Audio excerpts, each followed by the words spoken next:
RT act क्या होता है? दोस्तों, क्या आपने पहले आरटी एक्ट यानी कि राइट टू एजुकेशन एक्ट के बारे में सुना है? आरटी एक्ट क्या होता है?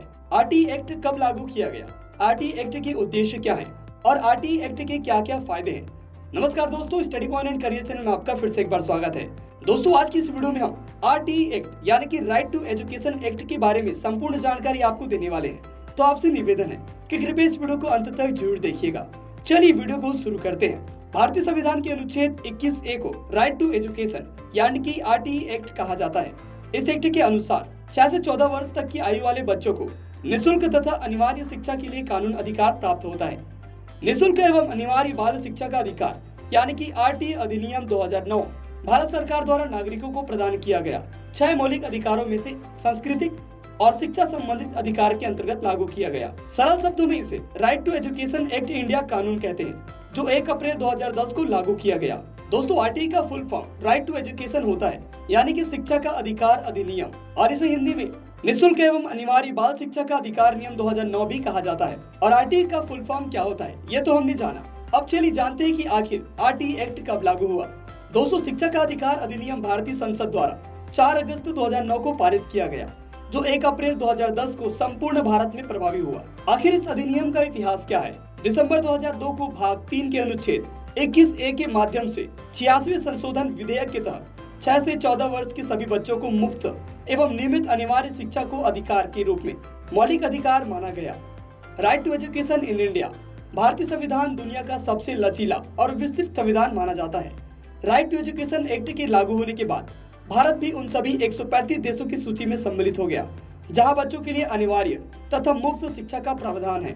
अब आखिर यह सवाल आता है कि आरटीआई एक्ट 2009 का उद्देश्य क्या था? दोस्तों, आरटीआई एक्ट 2019 का उद्देश्य 2009 के अंतर्गत सभी 6 से 14 वर्ष की आयु के बच्चों को मुफ्त व उच्च शिक्षा उपलब्ध कराई जाएगी। प्राइवेट स्कूलों को 6 से 14 वर्ष की उम्र वाले 25% गरीब बच्चों को निःशुल्क शिक्षा प्रदान करना होगा। ऐसा नहीं करने पर वसूली गई फीस से 10 गुना अधिक जुर्माना तथा स्कूल की मान्यता भी रद्द हो सकती है। मान्यता रद्द होने के बाद भी स्कूल संचालित करने पर 1 लाख तथा इसके बाद रोजाना 10,000 रुपए जुर्माना का प्रावधान है। शिक्षा का अधिकार अधिनियम 2010 की विशेषता है कि इसमें विकलांग बच्चों के लिए मुफ्त शिक्षा की उम्र 14 से बढ़कर 18 वर्ष की गई है। बच्चों को मुफ्त शिक्षा मुहैया कराने वाले की जिम्मेदारी केंद्र तथा राज्य की होगी। प्रवेश के समय कई स्कूल प्रति व्यक्ति शुल्क की मांग करते हैं और बच्चों के माता पिता को साक्षात्कार भी देना पड़ता है। इस अधिनियम के तहत प्रवेश की इस प्रक्रिया को भी बदलने की बात कही गई। आरटी एक्ट अधिनियम के अनुसार बच्चों की स्क्रीनिंग और माता पिता का इंटरव्यू लेने पर 25,000 तथा दोहराने पर 50,000 रुपए का जुर्माना वसूला जाएगा। आरटी यानी कि राइट टू एजुकेशन अधिनियम के अनुसार शिक्षक ट्यूशन नहीं पढ़ा सकते।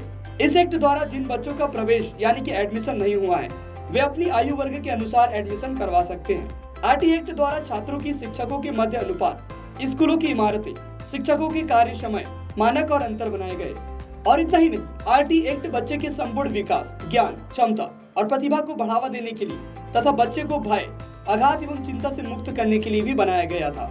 दोस्तों, शिक्षा का अधिकार अधिनियम यानी कि आरटी एक्ट 2009 में शिक्षकों की भी कुछ भूमिका और दायित्व को लिखा गया है। जैसे कि पहला, आरटी एक्ट प्रावधान के अनुसार यह सुनिश्चित किया गया है कि प्रत्येक राज्य, जिला या ब्लॉक में शिक्षकों की संख्या औसत होने के बजाय छात्रों और शिक्षकों की संख्या एक निश्चित अनुपात में हो। दूसरा, यह प्रावधान शहरी तथा ग्रामीण दोनों क्षेत्रों के लिए शिक्षकों को सामान्य संख्या में पोस्टिंग सुनिश्चित करता है। तीसरा, आरटी प्रावधान गैर शैक्षणिक कार्यों में शिक्षकों की तैनाती पर प्रतिबंध के साथ साथ जनगणना, विधानसभा तथा लोकसभा चुनाव, आपदा प्रबंधन आदि कार्यों में भी शिक्षकों की भूमिका को सुनिश्चित किया। और अगला है चौथा, राइट टू एजुकेशन एक्ट उचित रूप से प्रशिक्षित तथा शैक्षणिक योग्यता वाली शिक्षकों की नियुक्ति सुनिश्चित करता है। तो दोस्तों, यह है आरटी एक्ट यानी कि राइट टू एजुकेशन एक्ट। मैं उम्मीद करता हूँ कि आपको इस वीडियो में बताई गई सभी बातें आसानी से समझ में आई हो और आपको यह समझ आ गया होगा यानी कि राइट टू एजुकेशन एक्ट क्या होता है। तो दोस्तों, यदि आपको इस वीडियो में बताई गई बातें अच्छी लगी हो, वह बातें समझ में आई हो, तो कृपया इस वीडियो को लाइक जरूर करिए। और यदि अभी तक आपने इस चैनल को सब्सक्राइब नहीं किया है तो सब्सक्राइब जरूर करिए। इस वीडियो को देखने के लिए आपका धन्यवाद।